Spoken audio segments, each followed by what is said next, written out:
मार्गदर्शन दिया गया है, बाबा साहब के मार्ग पे चलना है। मान्यवर साहब काशीराम जी ने हमें मार्ग दिया, उनके मार्ग पे चलना है। गौतम बुद्ध जी ने हमें मार्ग दिया, उनके मार्ग पे चलना है। अगर हमने इनका मार्ग चुन लिया तो ये मान के चलो हमारे लिए कोई भी आगे बढ़ने से नहीं रोक सकता। हम लोग जो आगे बढ़े हैं ना, जो आज भी जो वैज्ञानिक तमाम पैदा हुए हैं इस देश में, वो वैज्ञानिक दृष्टिकोण के आधार पर पैदा हुए हैं। उन्होंने संविधान को माना है, न कि किसी अंधविश्वास पागलवाद को माना। उन्होंने किसी ब्राह्मणवादी व्यवस्था को नहीं माना, उन्होंने बुद्ध की बनाई हुई व्यवस्था को माना। बुद्ध की व्यवस्था क्या कहती है कि इंसानों में एक वैज्ञानिक सोच पैदा करना,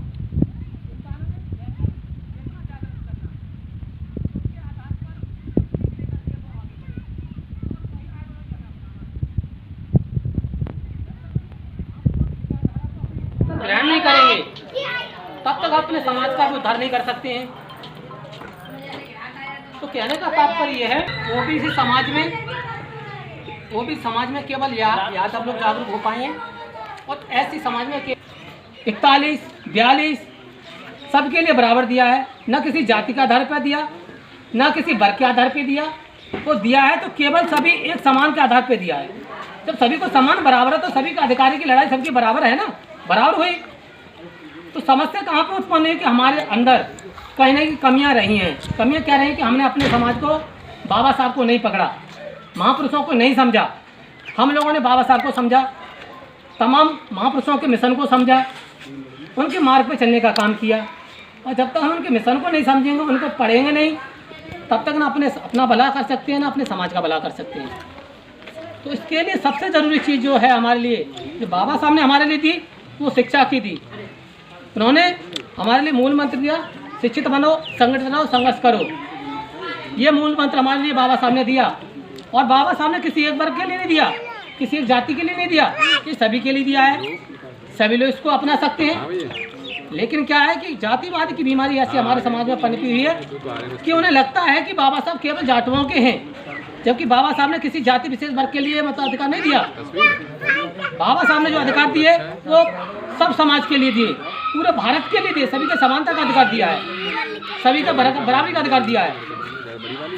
लेकिन हम लोग जातिवाद की बीमारी के कारण हम लोग केवल विशेष जाति का बाबा साहब को मतलब मान के बैठे हुए हैं, जबकि बाबा साहब ने हम सभी के लिए समानता का अधिकार दिया है। वो किसी एक के व्यक्ति नहीं थे, वो पूरे अखंड भारत के लिए पूजनीय है और अखंड भारत के लिए मार्गदर्शन का काम करते रहे आजीवन। उन्होंने जब कानून बनाया तो किसी जाति विशेष वर्ग के लिए कानून नहीं बनाया, उन्होंने सभी को समानता के आधार पर रखा। किसी देश के लिए, हमारे लिए, इस देश के लिए जो मनुष्य हैं, इस देश में रहने वाले हमारे लिए सभी समान हैं। वो भी समान है जिन्होंने बाबा साहब को नीचा समझने का काम किया, गिराने का काम किया, जिन्होंने बाबा साहब को दबाने का काम किया, जिन्होंने बाबा साहब को आजीवन विरोध करने का काम किया, जिन्होंने बाबा साहब को आजीवन सताने का काम किया, प्रताड़ित करने का काम किया। तो इस तरह से इस बात को हमें समझना पड़ेगा कि बाबा साहब ने किसी एक वर्ग के लिए काम नहीं किया, एक जाति वर्ग के लिए काम नहीं किया। बाबा साहब ने जब कानून बनाया, संविधान बनाया, तो उसके अनुसार सभी के लिए समानता का अधिकार उसने दिया है। जैसे उनकी परिस्थिति है, जैसी उनकी समस्या रही है, उसके आधार पर उनको अधिकार देने का काम किया है। लेकिन हमारे समाज में लोग आज भी संविधान को पढ़ने का कोई काम नहीं करता है। जो भी हमारा मुख्य जो पवित्र ग्रंथ है सबसे, वो पवित्र ग्रंथ हमारा भारतीय संविधान है। भारतीय संविधान में हमें सारे अधिकार दे रखे हैं। हम लोग क्या है कि तीज त्योहारों में उलझ करके कोई, जैसे नौ दुर्गा और भी बहुत सारे तीज त्यौहार आते हैं, तमाम सारे उन तीज त्योहारों में धार्मिक किताबों का पाठन क्रिया करते हैं, जबकि हमारी जो वास्तविक आज़ादी की जो चीज़ दे रखी है वो भारतीय संविधान में दे रखी है। भारतीय संविधान में हमें सारे अधिकार दे रखे हैं। आप सोचिए कि आज़ादी से पहले, भारती जी, आज़ादी से पहले हम गुलाम क्यों थे? आज़ादी से पहले और कोई हमारा घर नहीं है। यहाँ पर आपके मान सम्मान स्वाभिमान की रक्षा आपकी गारंटी देती है, क्योंकि ये मान सम्मान की गारंटी मान्यवर साहब काशीराम जी दे करके गए। उन्होंने हमारे लिए बहुजन समाज पार्टी बनाई। बहुजन समाज पार्टी इसीलिए बनाई क्योंकि आपके अधिकार मिले, आपके बच्चों की शिक्षा मिले, आपके बच्चों को पढ़ने के लिए आगे मार्गदर्शन मिले, आपकी हिस्सेदारी मिले, जैसे कि शिक्षा में, नौकरी में, पदोन्नति में, तमाम तरह के अधिकार जो दिए वो बहुजन समाज पार्टी ने दिए और अधिकार देने का काम करती है वो बहुजन समाज पार्टी देने का काम करती है। मानवर साहब काशीराम जी ने हमारे लिए केवल और केवल बहुजन समाज पार्टी बनाने का उद्देश्य ये था कि हमारे समाज के भी लोग आगे बढ़ें।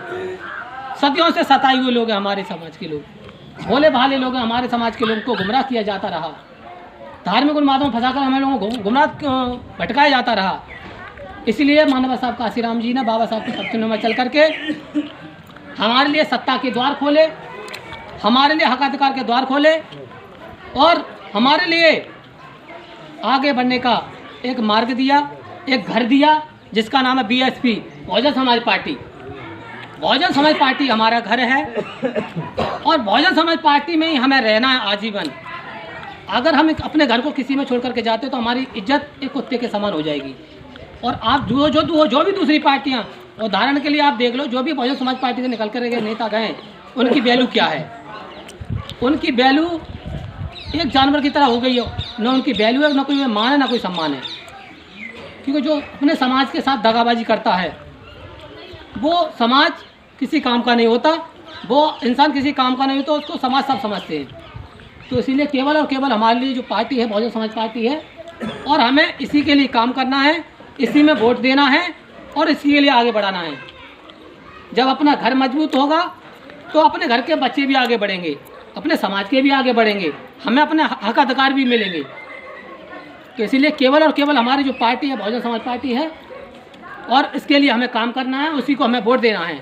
किसी के भी बहकावे में नहीं आना है। कोई चाहे आपको लालच दे राशन का, कोई किसी का भी दे, ये तो हमारा अधिकार है।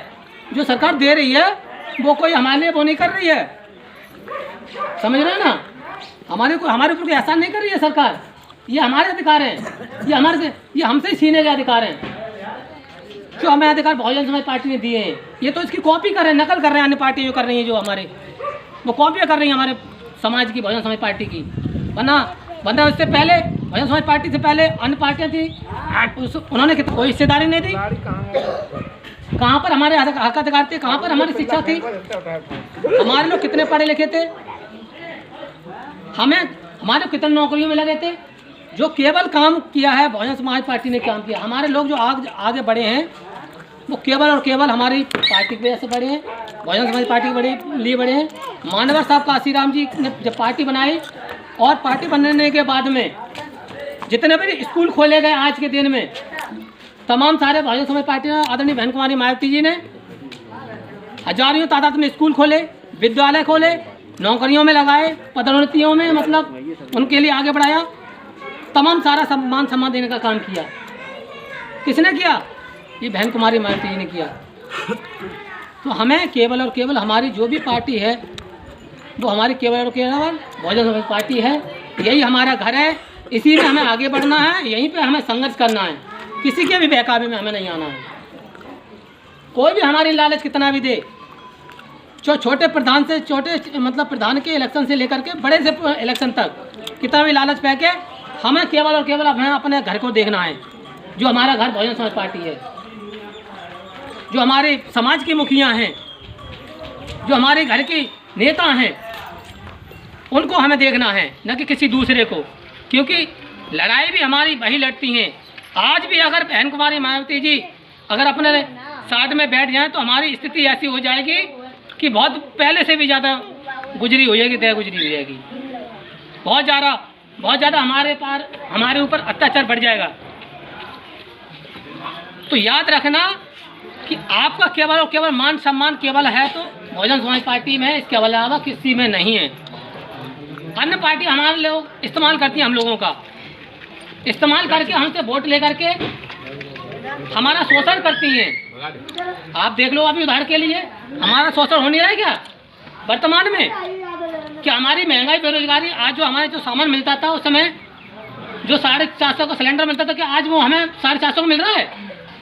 क्या आज कड़ुआ तेल जो है वो हमें 60 रुपये 50 रुपये लीटर मिलता था, आज क्या हमें मिल रहा है 50 रुपये? आज भी 150-200 रुपये से कम नहीं है। चीनी मिलती थी 10-12 रुपये किलो, आज भी 40 रुपये से कम नहीं है। ऐसे रसोई में प्रयोग में आने वाले बहुत से सामान हैं जो घर में चलाने वाले पुरुष समझ सकते हैं, महिला समझ सकती है कितना महंगा सामान आ रहा है। बोलो, खुद समझ सकते हैं। उससे पहले क्या आप बताओ, बहुजन समाज पार्टी की सरकार थी, उससे पहले क्या ऐसी स्थिति थी हमारी कि जो सामान इस रेट में मिल रहा है कि उस समय इस रेट पे सामान मिलता था हमें? अब हमारे लिए ये फेंक दें, लालच फेंक दें, 5 किलो राशन ले साहब, उज्ज्वला योजना लो, ये छोटा 2000 रुपये ले लो, तो इससे कि हमारा जीवन पर्यंत भला हो जाएगा? कुछ नहीं होगा। जब तक हमारी महंगाई बेरोजगारी खत्म नहीं होगी, हमारे लोगों के लिए शिक्षा की व्यवस्था, अच्छी शिक्षा की व्यवस्था नहीं होगी, तब तक हम आगे बढ़ सकते हैं ना कुछ कर सकते हैं। इस देश में आज जो सबसे बड़ी समस्या बनी हुई है ना, वो महंगाई और बेरोजगारी की है।